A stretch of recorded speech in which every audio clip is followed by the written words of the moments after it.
Hello అందరికీ welcome back to my channel Rachana Srikanth vlogs. ఈరోజు special వచ్చేసి కమ్మని క్యాలీఫ్లవర్ శనగపప్పు కర్రీ.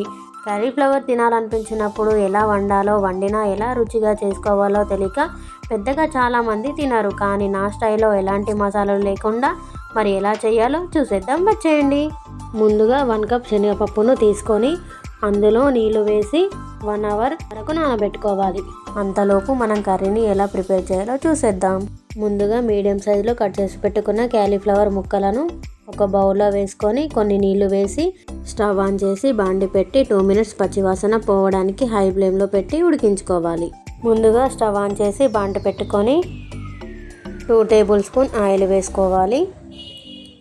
ఆయిల్ హీట్ అయ్యాక ముందుగా కట్ చేసి పెట్టుకున్న ఆనియన్స్ని వేసుకొని ఆయిల్లో వేగనివ్వాలి.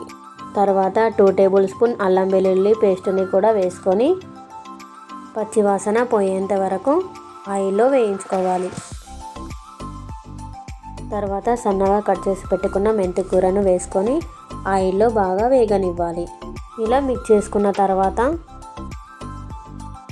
2-3 మీడియం సైజులో కట్ చేసిన మిర్చిని వేసుకొని ఆయిల్లో ఒకసారి మిక్స్ చేసుకోవాలి. ఇవి ఆయిల్లో వేగిన తర్వాత చిటికెడు పసుపుని యాడ్ చేసుకొని బాగా మిక్స్ చేసుకోవాలి.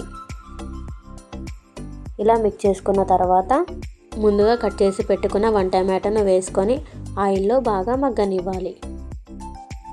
టమాటో ఆయిల్లో మగ్గిన తర్వాత ముందుగా నానబెట్టుకున్న శనగపప్పును వేసుకొని బాగా కలుపుకోవాలి. ఎప్పుడైనా సరే పప్పుని వేసుకున్న తర్వాత సాల్ట్ని వేయకుండా ఉడికించుకోవాలి. ఇలా చేయడం వల్ల పప్పు తొందరగా ఉడుకుతుంది. తర్వాత మూత పెట్టి ఒక 5 మినిట్స్ వరకు సిమ్లో ఉడికించుకోవాలి.